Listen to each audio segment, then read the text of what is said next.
আসসালামু আলাইকুম, কেমন আছেন সবাই? আজকে আমি মুরগির রেজালা রান্না করুম। মুরগির রেজালার রেসিপি রাঁধছি এই যে। তো এটা কিভাবে রান্নলাম ফুল ভিডিওটা আপনাদের লগে শেয়ার করুম। শুরু থেকে শেষ পর্যন্ত আপনারা লগে থাকেন আর ভিডিওটা ধৈর্য নিয়ে দেখেন।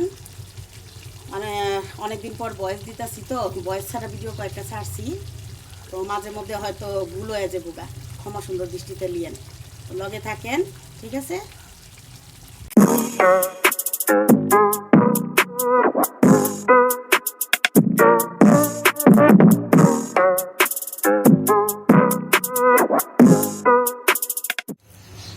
হ্যালো, আসসালামু আলাইকুম।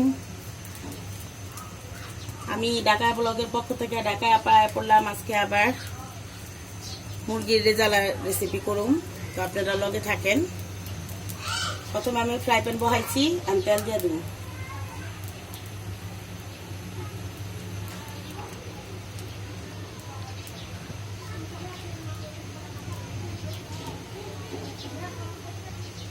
পেঁয়াজ দিয়ে দিব, তেল গরম হয়ে গেছে।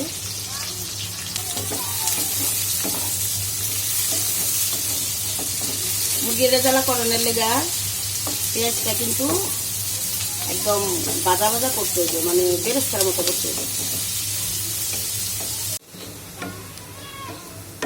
এই যে পেঁয়াজটা কিন্তু মোটামুটি বেরেস্তার মতো হয়ে গেছে, গা গোল্ডেন কালার হয়ে গেছে। ওখানে আমি এই পর্যায়ে দিব আদা বাটা।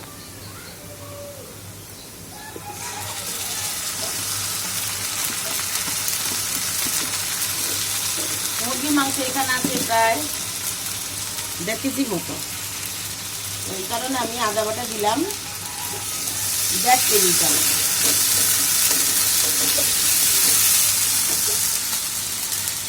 পরে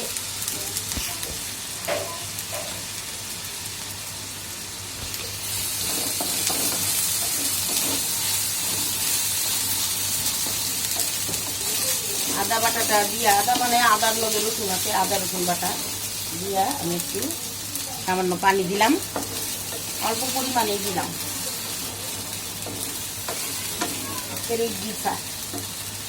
ওখানে আমি দিমু, ওখানে দিমু হলদির গুঁড়া, এটা রাঁধুনি হলদির গুঁড়া 1 চামচ, মরিচের গুঁড়া দিব 1 চামচ,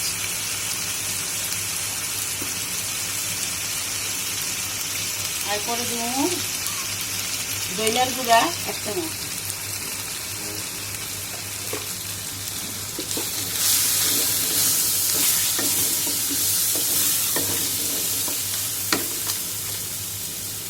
তারপরে দিয়ে দিব এই যে রাঁধুনি মুরগির মাংসের মশলাটা।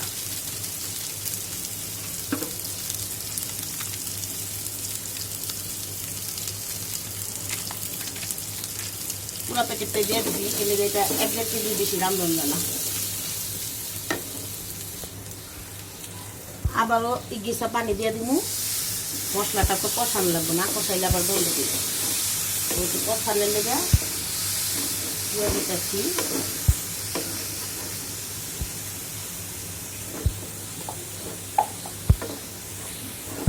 তখন আমি মশলাটা কষানো পর্যন্ত অপেক্ষা করব।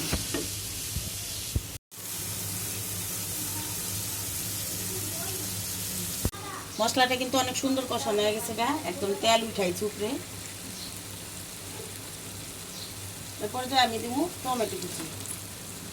টমেটো কুচিটা ওখানে দেওয়ার উদ্দেশ্য হলো টমেটো কুচিটা সুন্দর একদম মশলার লাগে মিশা সসের মতো হয়ে যাবে। আর যদি পরে দেই তাহলে হচ্ছে খাইতে তেমন টেস্ট লাগে না, মজা লাগে। আমি টমেটোটা একটু এটার লগে কী করবো, কষাবো।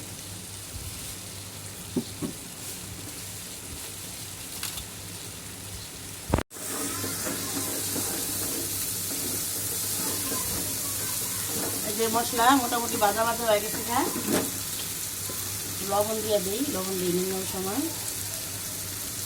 একবারে লবণটা দিয়ে দিলাম, বরাবর 1 চামচ।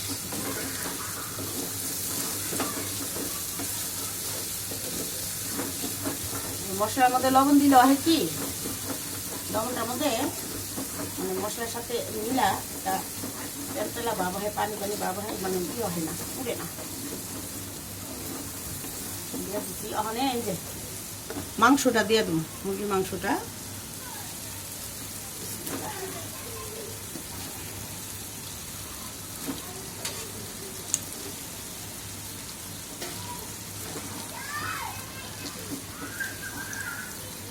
এখানে মনে করেন যে 1.5 কেজির উপরে মুরগির মাংস আছে, আমার ফ্যামিলি মেম্বার বেশি তো।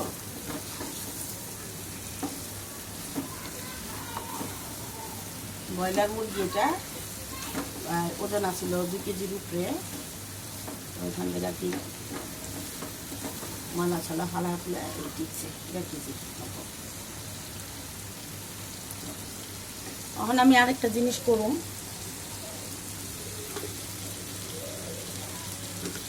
এই কষানোর সময় মনে করেন যে কষানোর সময় একটু লবণ দিয়া চিনি দিয়ে দিব, বুঝলে গা? চিনিটা দিলে টেস্টটা ভালো আসে বোনা মাংস হইলে।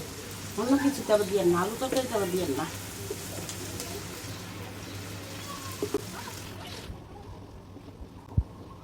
এখন এটাতে ডাইটা তুমি মুরগির একটা কিন্তু আলাদা পানি আছে, মুরগির থেকে আলাদা একটা পানি বেরিয়েছে, আমি ডাইটা ফেলে দিব।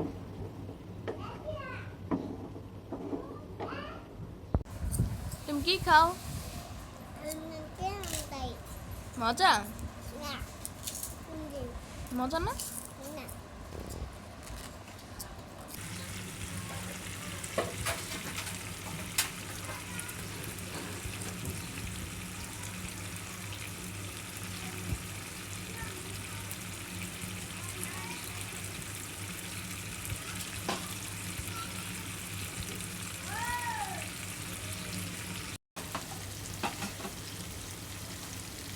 এখন আমি এই যে দারচিনি এলাচ এগুলা দিয়ে লিছি, তেজপাতা এগুলো দিয়ে দিব, এই দিয়ে দিব, কষাও হোক পরে রান্না।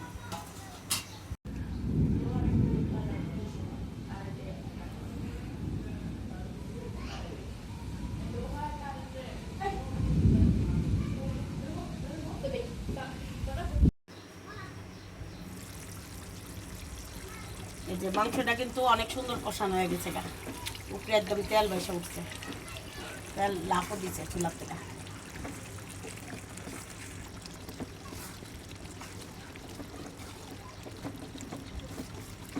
তো এখন আমি জল দিব না, আরেকটু কষানো হোক, তারপরে আলা জল দিব।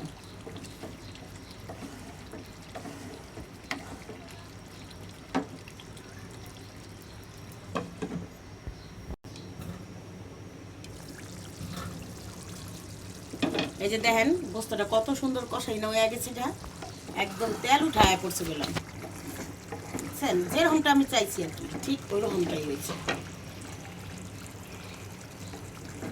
এখন মনে হইতেছে যে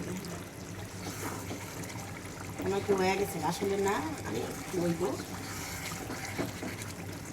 এখন আমি এটার মধ্যে দিয়ে দেবো 1 টুকরা লেম্বুটা আমি চিপড়ে দিতেছি। রেজালার মধ্যে কিন্তু টক জাতীয় যে কোনো ফলও দেওয়া যায়, যেমন আনারস দেওয়া যায়, কাঁচা আম দেওয়া যায়। আর ছিল অবশ্য ঘরে কাঁচা আম, তো দিলাম না আমি।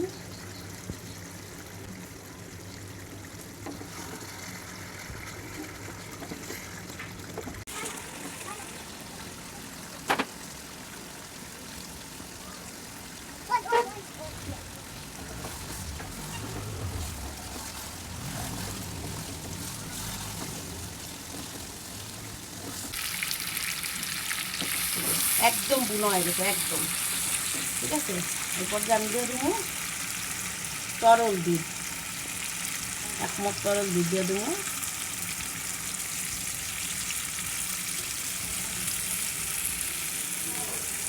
আজকে কিন্তু আমি বাদাম বাটা দেবো না, বাদাম বাটা এই কারণে দেবো না, এই গরমে অনেকে বাদাম বাটা এমনিও পছন্দ করে না, আবার গরমে কিন্তু বাদামটা সহজে হজম হয়ে চায় না, এই কারণে আমি বাদাম বাটাটা দিব না। আবার আমার সাহেব তেমন একটা পছন্দ করে না বাদাম, ওনার আবার পেটের সমস্যা হয়।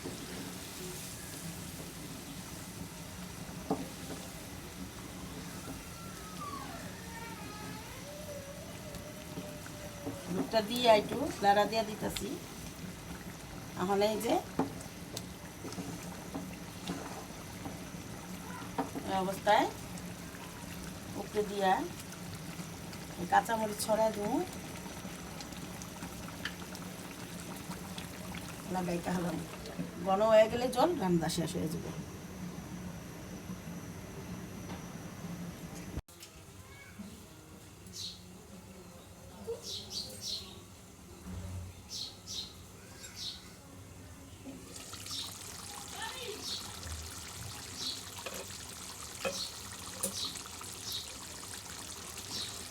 তো এই যে মুরগির মাংসটা হয়ে গেছে গা, এই যে উপরে সুন্দর তেল উঠাইছে আর পুরা বুনা বুনা হয়ে গেছে গা।